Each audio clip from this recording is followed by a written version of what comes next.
ఎన్నికల నియమావళికి విరుద్ధంగా బహిరంగ సభలలో మాట్లాడుతున్న చంద్రబాబుపై చర్యలు తీసుకోవాలని ఈసీని వైసీపీ బృందం కోరింది.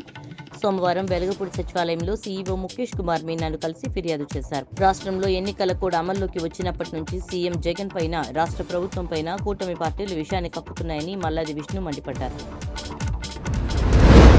ప్రపంచవ్యాప్తంగా పెరుగుతున్న ఉష్ణోగ్రతలతో 2024 చరిత్రలోనే ఫస్ట్ 5 హాటెస్ట్ ఇయర్స్ లో ఒకటి అంటూ క్లైమేట్ ట్రెండ్స్ అనే సంస్థ ఆందోళన వ్యక్తం చేసింది. సూపర్ ఎల్నినో ప్రభావంతో 2023 జూన్ నుంచి ప్రతి నెల రికార్డు స్థాయిలో ఉష్ణోగ్రతలు నమోదయ్యాయని తెలిపింది.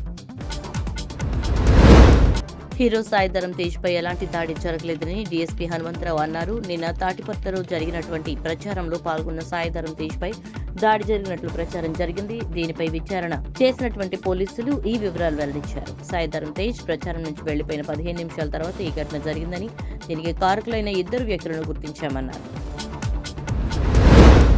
చాలా మంది ఉద్యోగుల పేర్లు పోస్టల్ బ్యాలెట్ జాబితాలో లేకపోవడంతో ఎన్నికల సంఘం కీలక ఆదేశాలు జారీ చేసింది. స్పాట్లోనే ఫామ్ 12 స్వీకరించి అర్హులైన ఉద్యోగులందరికీ ఓటు హక్కు కల్పించాలని సీఈఓ ముఖేష్ కుమార్ మీనా ఆర్వోలను ఆదేశించారు. మే 1 లోపు ఫామ్ 12 సమర్పించలేకపోతే ఆర్వోలకు సమర్పించాలని ఉద్యోగులకు సూచించారు.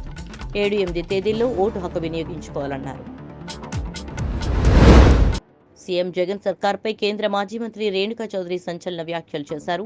సీఎం జగన్ చెప్పినట్లుగానే ఏపీకి 3 రాజధానులు ఏర్పాటు చేశారు. అవి 1 డ్రగ్స్, 2 మర్డర్స్, 3ది నిరుద్యోగం అన్నారు. సీఎం జగన్ ఏర్పాటు చేసిన 3 రాజధానులు ఇవే అన్నారు. ఇంతకు మించి ఈ 5 ఏళ్లలో వైసీపీ ప్రభుత్వం చేసిందేమీ లేదన్నారు రేణుకా చౌదరి.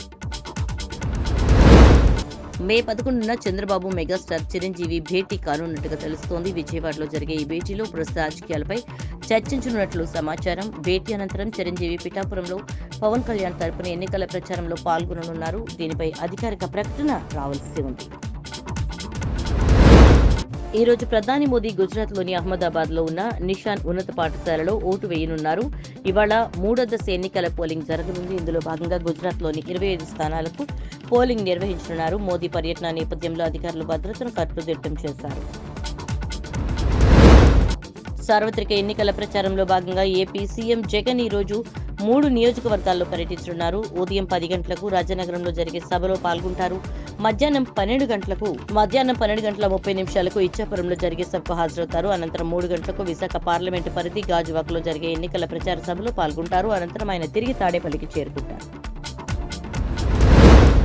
ఏపీలో కూటమి అధికారంలోకి వస్తుందని ప్రధాని మోదీ ధీమా వ్యక్తం చేశారు. వైసీపీ సర్కార్ అవినీతి తప్ప అభివృద్ధి చేయడం లేదన్నారు. కేంద్ర అభివృద్ధి కార్యక్రమాలను చేపడితే వైసీపీ ఎందుకు అమల్లోకి తీసుకురావడం లేదన్నారు. జూన్ 4న కేంద్రం, రాష్ట్రంలో ఎన్డీఏ జెండా రెపరెపలాడబోతోందన్నారు. డబుల్ ఇంజిన్ సర్కార్తో అభివృద్ధి మరింత ఎత్తుకు వెళ్తుందని పేర్కొన్నారు మోడీ.